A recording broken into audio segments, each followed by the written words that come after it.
오늘 우리에게 주시는 하나님의 말씀은 여호수아 5장 13절에서 15절 말씀입니다. 구약성경 326쪽에 있습니다. 여호수아 5장 13절에서 15절 말씀 제가 봉독하겠습니다.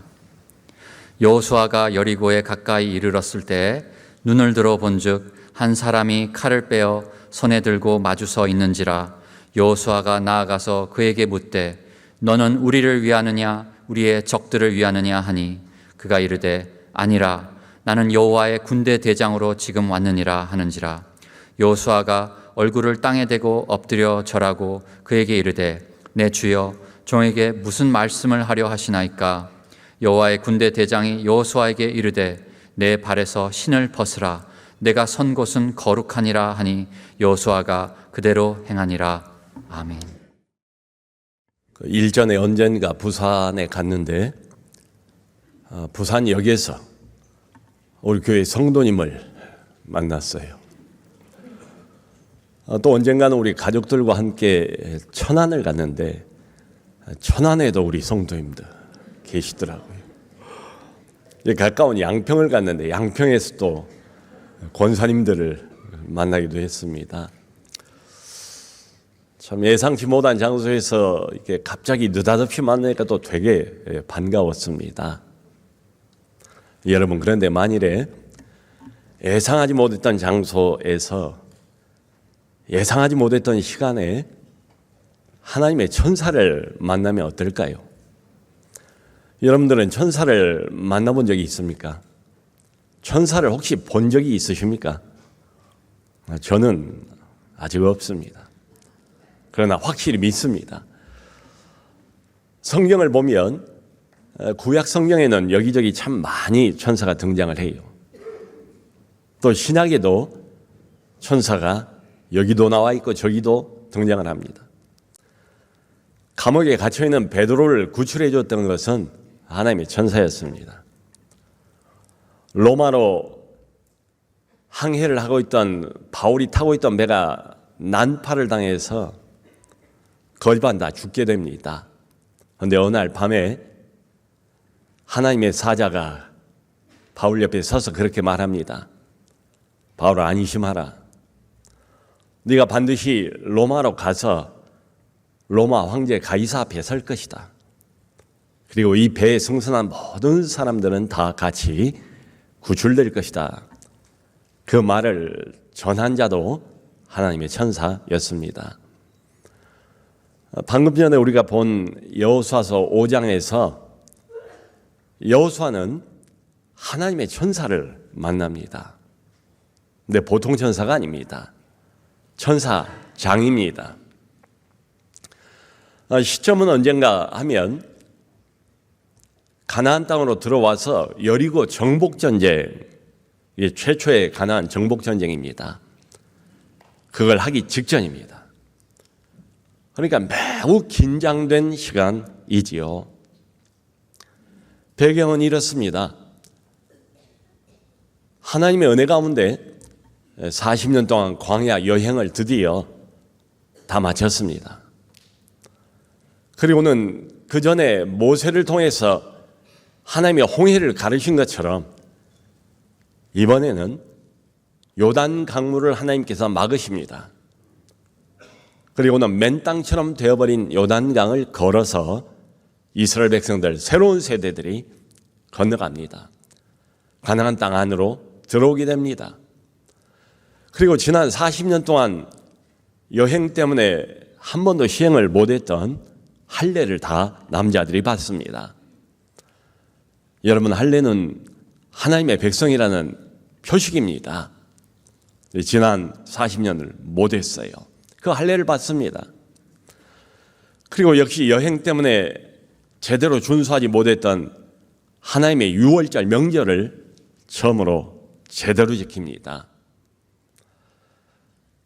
그러자 40년을 날이면 날마다 양식으로 먹으면서 살았던 하늘의 만나가 그칩니다. 더 이상 내리지 않습니다. 그리고는 가나안 땅의 소산, 그 땅에서 나는 곡식을 먹기 시작합니다. 이게 본문의 배경입니다. 이렇게 보면 약속의 땅인 가나안으로 들어갈 모든 준비가 다 완료가 된 상태입니다. 그리고는 여호수아가 여리고로 가까이 가는 중이었습니다. 근데 갑자기 저 앞에 칼을 빼서 손에 들고 자신을 마주서 있는 한 사람을 발견합니다. 여호수아가 가까이 가서 묻습니다. 너는 누구 편이냐? 너는 우리 편인가? 아니면 저기 편인가? 그러자 금방 이런 대답이 돌아옵니다. 나는 누구의 편도 아니다. 나는 여호와의 군대 대장으로서 지금 왔느니라. 여러 보수 학자들은 여기 등장하는 하나님의 군대 대장, 하나님의 군대 사령관을 인간의 몸을 입고 이 땅에 성육신하기 이전에 예수 그리스도의 현현이다, 예수 그리스도의 선제라고 그렇게 해석하기도 합니다. 여러분, 여기 여호와의 군대 대장의 이야기는 이런 뜻입니다. 나는 적의 편이 아니다. 그렇다고 너의 편도 아니다. 나를 너의 편으로 끌어들여서 내 뜻에 맞추지 말라. 대신에 너를 하나님의 뜻에 맞추라. 이런 의미예요. 여러분, 위기의 순간에 여호수아가 물은 이 질문, 당신은 누구 편인가? 이 질문은 위기의 순간, 결정적인 순간, 매우 중요한 순간에 우리의 영적인 자세가 어떤 것인가를 잘 보여줍니다. 중요한 문제를 만나면 우리는 하나님을 우리 편으로 끌어들이기를 원합니다. 더군다나 이 일이 매우 옳은 일입니다. 그러면 이 일은 반드시 성공해야만 됩니다. 그걸 위해서 우리는 하나님께 간구합니다. 하나님을 내 편으로 끌어들이기를 원하지요. 그건 당연합니다. 그런데 이렇게 보면 나의 뜻은 먼저 정해져 있습니다. 이미 내 뜻은 결정이 나 있어요. 그리고 하나님의 뜻이 무엇인가에 대해서는 묻지를 않습니다. 하나님은 이미 정해진 내 뜻을 이루기 위한 도우미 역할을 하시면 됩니다. 그래서 결국은 하나님의 뜻에 순종하는 데 실패합니다. 영적인 전투에 실패합니다. 열심은 있을지 모르지만 열매를 얻지는 못합니다. 여러분, 여리고 정복에 성공하고 난 뒤에 바로 이어서 이보다 훨씬 더 작은 아이성을 공략합니다. 근데 참담하게 실패합니다. 실패한 이유는 한 가지입니다. 하나님의 뜻을 먼저 묻지 않았기 때문입니다. 지금은 기독교계에 고정이 되어 있는 아주 좋은 책 한 권이 있습니다. 헨리 블랙커비가 쓴 영적 리더십이라는 책입니다. 우리 교회 중직자 후보들의 필독서입니다. 아마 이 안에도 읽으신 분들이 많이 계실 거예요. 블랙커비가 그 책에서 계속 반복해서 강조하는 핵심은 딱 하나입니다. 영적인 리더십의 키가 뭔가, 핵심이 무엇인가, 그것은 어떤 인간의 능력이 아니래요. 재주가 아니래요. 한 사람이 가지고 있는 어떤 카리스마가 아니랍니다. 그것은 오직 한 가지입니다. 하나님의 뜻이 무엇인가를 정확히 아는 것, 그게 영적인 리더십의 핵심 중에 핵심이래요. 자, 이런 차원에서 흔히 입의 신앙이 있고 또 귀의 신앙이 있다라고 말합니다. 우리는 어떤 문제가 생기고 마음의 소원이 생기면 입으로 하나님께 자꾸 구합니다. 달라고 말합니다. 그게 당연하지요. 나쁜 건 아닙니다. 하지만 이것보다 더 중요한 것은 귀의 신앙이라고 말합니다. 하나님의 뜻이 무엇인가를 묻는 것입니다. 하나님의 음성에 먼저 귀를 기울이는 것입니다. 누가 나를 도울 것인가?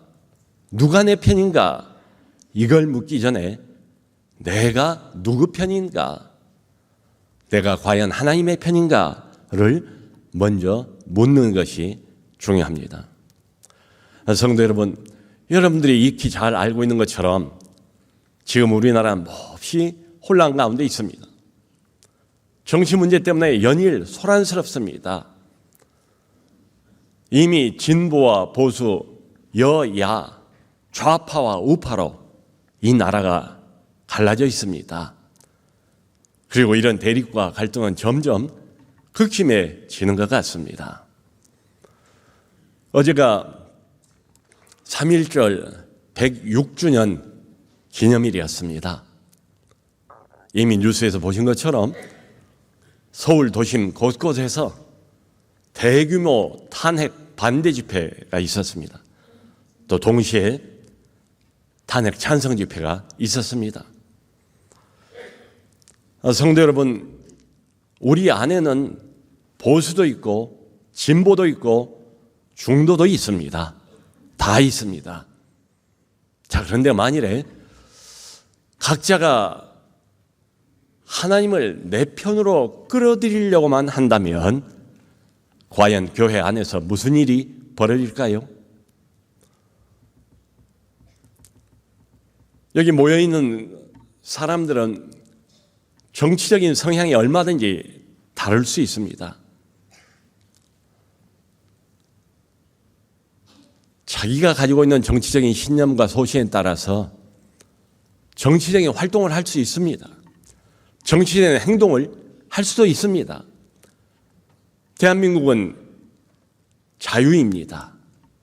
어떤 정치적인 소신을 가지고 어떤 정치 활동을 하든지 자유입니다.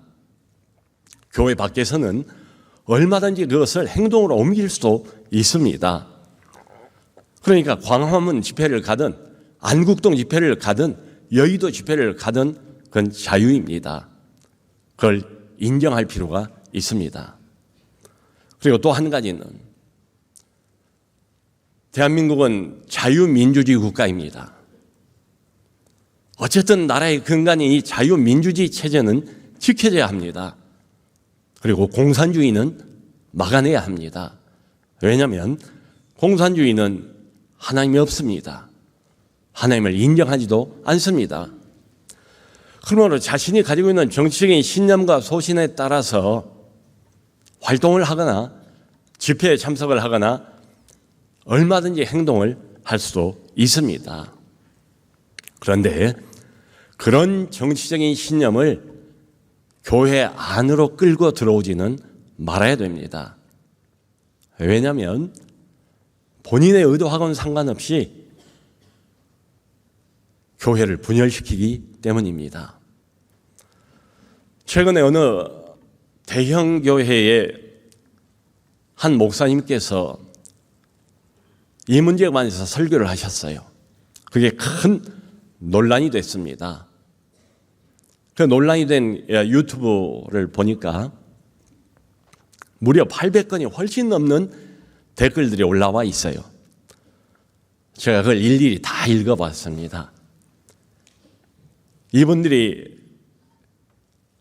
무엇 때문에 이 목사님을 그렇게 비난하고 정죄하고 화가 나 있는지 충분히 이해를 했습니다. 뭐가 무서워서 바른 소리를 이런 때 못하는가? 교인이 줄어들 걸 두려워하는가? 헌금이 줄어들 걸 두려워하는가? 기회주의자가 아닌가?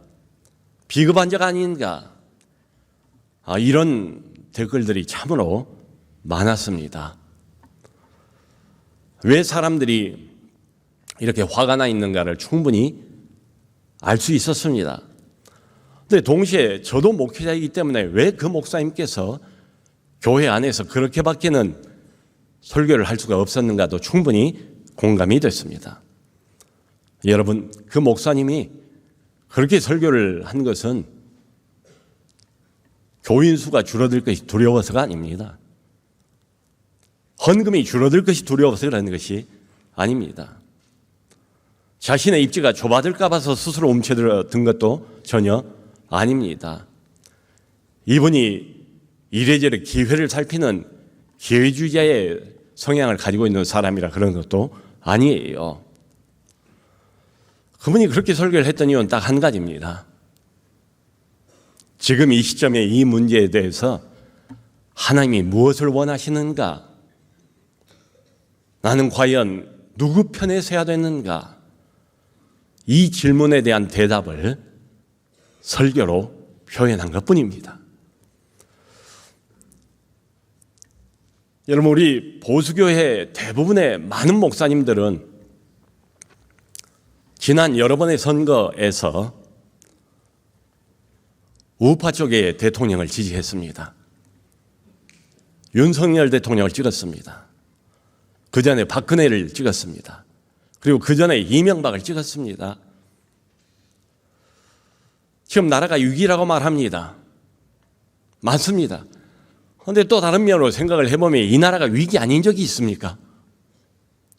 위기 중에 큰 위기라고 말합니다. 그것도 인정할 만합니다. 그런데 나라가 위기라고 해서 보수주의 모든 목사들이 강단에서 우파의 투사가 되는 게 옳은 것입니까?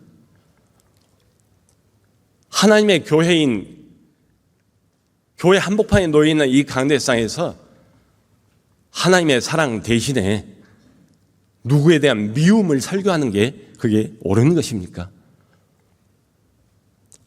작년 12.7 집회를 기억하실 겁니다. 동성애 차별금지법 제정에 대한 반대를 위한 집회였습니다. 그때는 저도 우리 성도님들에게 할 수 있는 대로 그 시간에 나가셔서 직접 참여하시고 교회의 마음을 보여주시면 좋겠습니다 라고 적극적으로 권면을 드렸던 기억이 납니다. 그럼 왜 그렇게 적극적으로 말씀을 드렸는가 하면 이유는 간단합니다. 성경에 나와 있기 때문입니다. 하나님의 명령이기 때문입니다. 여러분, 인간이 하나님을 떠나고 인간이 타락해버리는 가장 첫 번째 징조는 시대를 막론하고 동성애가 번지는 것입니다. 구약이나 신약이나 마찬가지입니다. 이 동성애는 인간성을 말살해버립니다.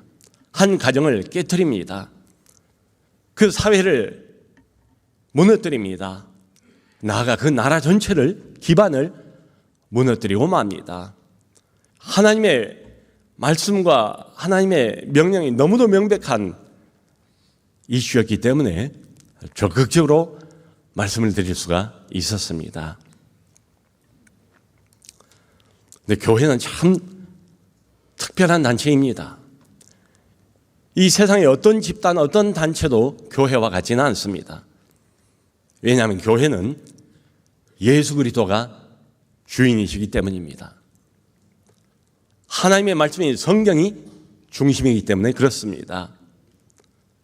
그리고 예나 지금이나 교회의 기본적인 정신은 하나님 사랑 그리고 이웃 사랑입니다. 그럼에도 어떤 특정한 집단, 특정한 사람을 향한 미움과 증오를 부추기면서 교회가 과연 교회될 수 있을까요? 요즘 우리는 매일 성경에서 누가복음을 계속 읽어나가고 있습니다. 얼마 전에 누가복음 6장을 보니까 이런 예수님의 말씀이 나와요.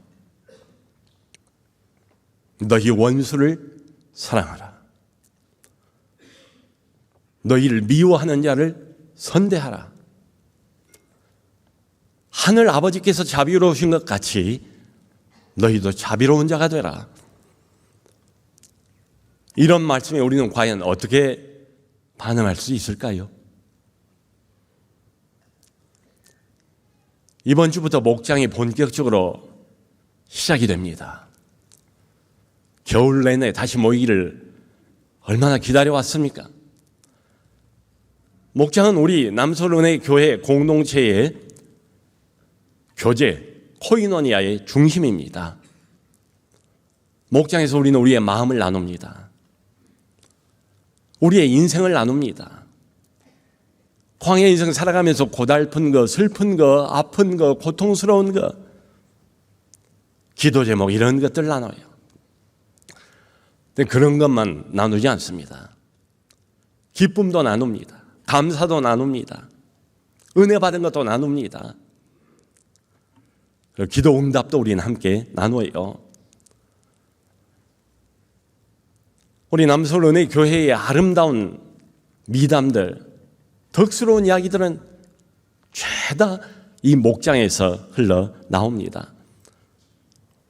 목장은 우리 영혼의 울타리입니다. 우리 영혼이 편히 쉬고 영혼이 회복되는 장소입니다. 영혼이 다시 하늘의 힘을 얻고 새로운 소망을 갖게 된 그 장소도 바로 목장입니다. 목장을 통해서 우리는 하나님의 사람으로, 믿음의 사람으로 조금씩 자라가게 됩니다. 지금은 다들 아시는 것처럼 스마트폰 그리고 유튜브가 성행하는 시대가 됐습니다. 많은 목장들이 단톡방을 가지고 있습니다. 카카오톡을 통해서 말이죠. 우리 교회 또 많은 부서들이 단톡방을 가지고 있어요. 거기에서 하나님 이야기, 예수님 이야기, 성령님 이야기, 성경 이야기, 은혜 받은 이야기, 격려하는 이야기, 이런 걸 나누는 것은 얼마든지 좋습니다. 하지만 어떤 특정 이념을 가지고 있는 정치적인 유튜브를 퍼나르는 것은 하지 말아야 됩니다. 본인의 의도하고는 상관없이 하나님의 몸된 교회를 깨뜨리게 됩니다. 이것 때문에 상처받는 사람들이 여기저기 있어요. 이것 때문에 목장을 나오고 싶어도 못 나온 사람들이 있어요. 심지어는 이것 때문에 목장을 떠나게 된 사람들도 있습니다. 이걸 어떻게 감당을 해야 되겠습니까? 여러분, 에베소서 4장 3절을 보면 바울이 이런 말씀을 하지 않습니까? 성령이 하나 되게 하신 것을 힘써 지키라. 사람과 사람을 완벽하게 하나로 우리는 만들지 못합니다. 그건 인간의 한계를 넘어선 일입니다. 그런데 하나님께서 그 일을 미리 하셨대요. 하나밖에 없는 독생자 외아들 예수 그리스도의 보혈의 피값으로 인간과 인간 사이에 높이 솟아올라 있는 그 장벽을 허물어뜨리셨습니다. 그리고는 하나 되게 만드셨습니다. 바깥 세상은 여전히 차별이 존재합니다. 하지만 적어도 교회 안에서는 인간과 인간 사이에 놓여 있는 어떤 장벽도 다 사라져야 됩니다. 이방인과 유대인의 차별 사라졌습니다. 자유인과 노예의 차별 그것도 없습니다. 가진 자와 못 가진 자, 배운 자와 배우지 못한 자 등등 모든 차별이 하나님의 아들 전능자의 보배로 오신 그 피값으로 다 사라진 특별한 장소가 바로 교회입니다. 하나님이 이미 우리를 그리스도 안에서 너도 나도 한 형제로 한 자매로 만드셨단 말이죠. 우리가 사람과 사람 사이를 완벽하게 하나로 만들지 못한다 할지라도 하나님이 이미 이렇게 하나로 만들어 놓으신 교회 안에서 힘써 지키라. 하나됨을 힘써서 지킬 필요는 있습니다. 여러분, 우리는 이 땅을 살아가면서 어쩔 수 없이 여론의 영향을 받습니다. 대중매체의 소리에 귀를 안 기울일 수가 없어요. TV의 영향을 받습니다. 신문의 영향을 받습니다. 각종 미디어의 영향을 받기 마련이에요. 요즘엔 특별히 이전보다도 이 유튜브의 힘이 훨씬 더 막강해진 것 같아요. 그런데 이런 것들만 따라가다 보면 우리는 모든 문제를 미디어의 시각을 가지고 보게 됩니다. 대중매체의 시각을 가지고 보게 됩니다. 유튜브의 시각을 가지고 보게 됩니다. 그런데 우리는 하나님을 믿는 사람들입니다. 예수 그리스도를 따르는 사람들입니다. 우리에게 삶의 지침은 하나님의 말씀입니다. 성경입니다.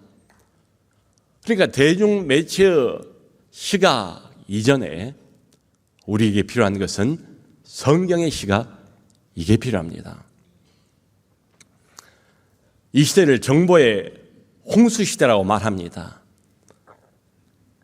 각종 정보가 넘쳐나지 않습니까? 이제는 정보를 얻기 위해서 도서관을 가거나 어디 특별한 장소를 찾아갈 필요가 없습니다.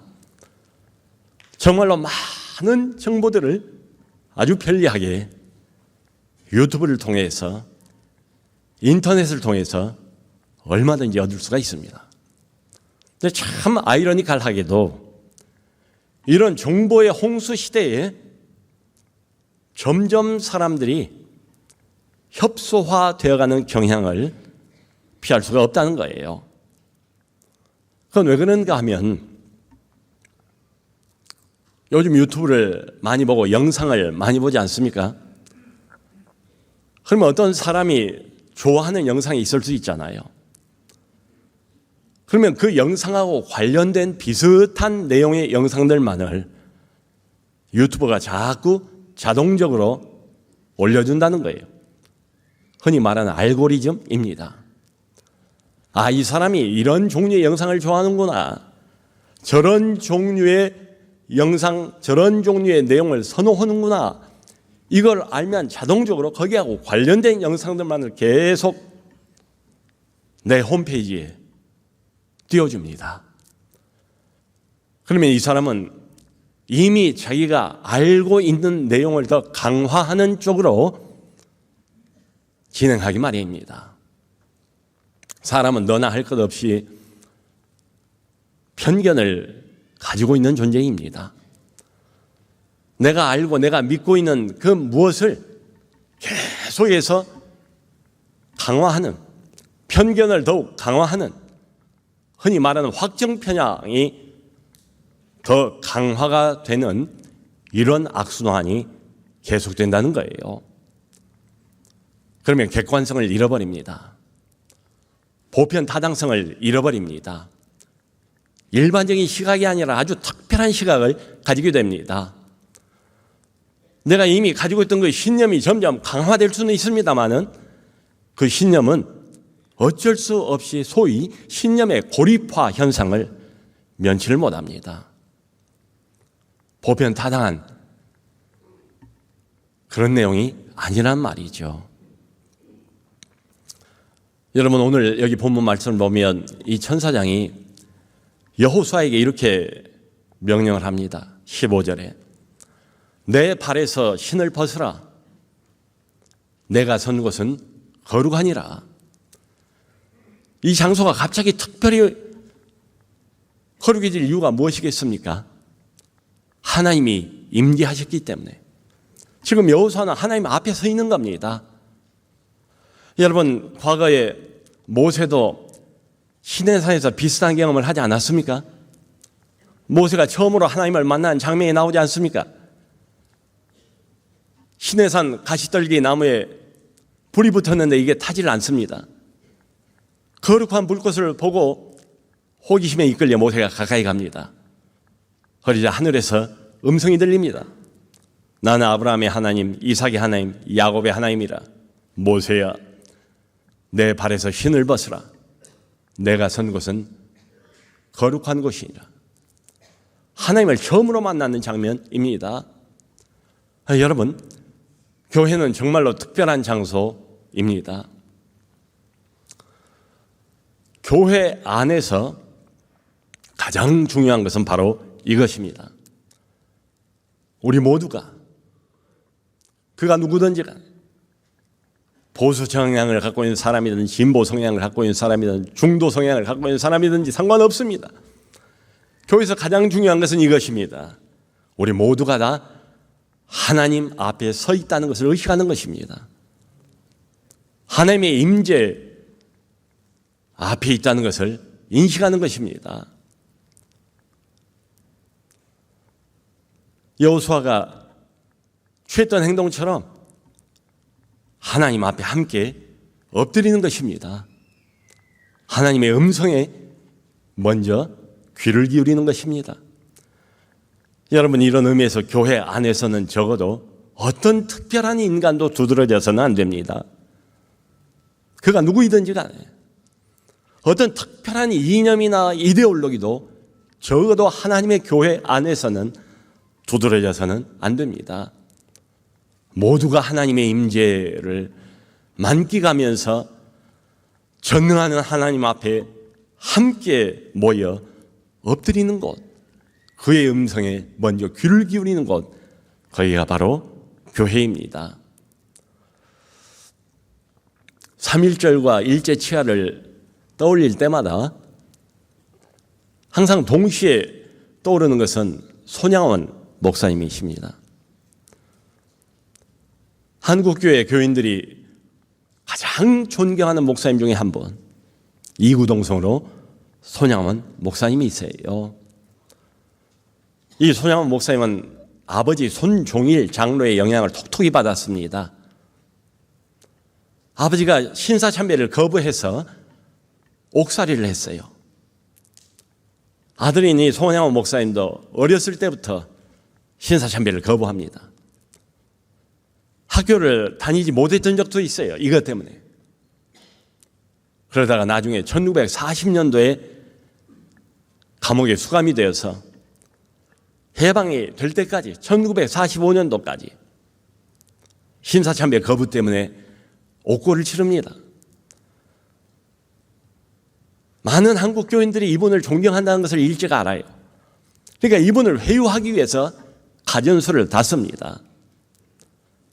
한 번은 일본에 어떤 유명한 스님을 보냈어요. 불교로 회유를 해보려고. 근데 아무리 이야기를 해도 끄떡할 리가 있습니까? 오히려 손 목사님의 반론에 일본 스님이 아무 말도 하지를 못합니다. 수고하고 노력해도 아무 효과가 없자 단단히 화가 난 일본 스님이 한 번은 손 목사님의 뺨을 후려갈깁니다. 그래서 조금의 미동도 없이 손 목사님이 이렇게 말했습니다. 내가 섬기는 하나님의 말씀에 보면 원수를 사랑하라 하셨고 오른쪽 뺨을 맞으면 왼쪽 뺨도 돌려대라고 말씀하셨습니다.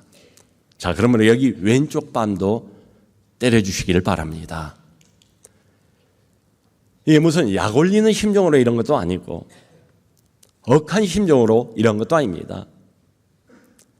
평생을 오직 한 가지 하나님의 말씀을 일사각오로 지켜오신 손 목사님께서 그것 때문에 신사참배를 거절했고, 손 목사님은 민족주의자이기 이전에 성경주의자입니다. 예수주의자입니다. 하나님주의자입니다.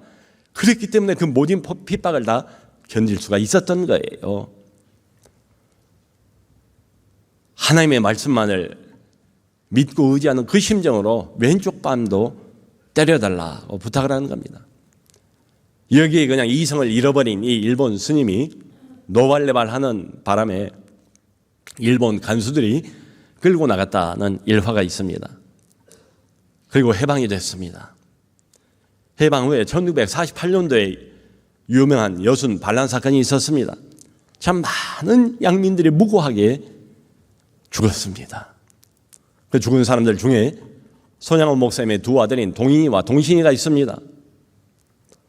그것도 다른 사람이 아니라 함께 공부하던 안재선이라는 학생에 의해서 죽임을 당합니다. 좌익 학생에 의해서 죽임을 당했습니다. 죽어가면서도 찬송을 불렀습니다. 죽어가면서도 너희들은 꼭 예수 믿으라고 복음을 전했습니다. 근데 손 목사님께서 자기 두 아들을 죽인 이 좌익 학생을 예수 사랑으로 품었습니다. 용서했습니다. 그리고 그를 자기의 양아들로 삼았습니다. 형식적으로만 그렇게 한 것이 아니라 정말로 하나님의 마음으로 아들처럼 이 안제선이를 끝까지 품었습니다. 당시 이 소식을 들었던 백범 김구 선생이 큰 감동을 받았습니다. 그러면서 하는 말이 공산당을 진정으로 이긴 사람은 바로 손양원 목사다. 그리고는 자기가 이 민족의 미래를 위해서 새로 세울 학교의 교장으로 가장 적임자라고 여겨서 그걸 부탁하라고 합니다. 1949년 3월 달에 백범 김구가 직접 손양원 목사님을 찾아뵙습니다. 그리고 부탁을 합니다. 그때 손양원 목사님은 여수 예양원에서 나병 환자들을 돌보고 있었습니다. 손양원 목사님이 이 나병 환자들을 이대로 버려두고 내가 갈 수 없습니다 라는 이유로 정중하게 사양을 합니다. 다시 한번 백범이 마음에 감동을 갖습니다. 그리고는 자신의 친필 휴호를 적어서 손 목사님에게 건네줍니다. 그리고는 그 이후에 당시 서울신문에다가 이 내용을 게재를 해요. 기고를 해요. 공산당을 진정으로 이긴 사람은 손양원 목사이다. 난폭하고 잔인하고 형제도 아비도 알지 못하는 좌익 사상을 가지고 있는 이 사람들을 사랑으로 품은 이 손양원 목사의 아량과 포용력을 오늘 이 땅의 정치인들이 가질 수만 있다면 공산주의도 이길 수가 있고 남북 통일도 얼마든지 가능하다. 이렇게 백범이 있었습니다. 백범이 손 목사님에게 남겨준 친필 휴호는 조선 후기 문인이었던 이양현의 야설이라는 글입니다. 들판에 덮여있는 눈이란 뜻이죠. 한자로 되어 있습니다. 그걸 풀어보면 이런 뜻입니다. 눈 덮여있는 들판을 함부로 걷지 말 것은 오늘 내가 걷는 이 발걸음이 뒷사람의 이정표가 되기 때문이다. 하얗게 눈으로 덮여있는 들판, 아무것도 보이지는 않습니다. 방향을 모릅니다. 어디로 가야 할지 알 수 없습니다. 지금 이 나라가 이런 것처럼 보이지 않습니까? 하얗게 눈으로 덮이는 들판에 서서 길을 잃어버린 것처럼 보이는 지금 이 시점 말이죠. 내 눈 덮여있는 들판을 함부로 걷지 말 것은 오늘 내가 옮겨놓는 이 발자국이 곧 이 뒤를 따라오는 뒷사람의 이정표가 되기 때문이다. 여러분, 저는 여기 앉아 계신 우리 모든 성도님들, 예수 믿는 사람들 하나하나 보통 사람이 아니라고 생각합니다. 그냥 사람이 아니라고 생각합니다. 하늘의 영원한 영광과 하나님의 은혜와 사랑을 이 땅에 전파할 이 땅의 대사들이라고 생각을 합니다. 우리가 하는 말 한마디, 우리가 하는 행동까지 하나가 다른 사람들에게 영향을 미칩니다. 그러므로 조금은 더 신중하게 말하고 조금 더 신중하게 행동을 해야 옳지 않겠습니까? 누가 내 편인가? 세상은 늘 그렇게만 물어봅니다.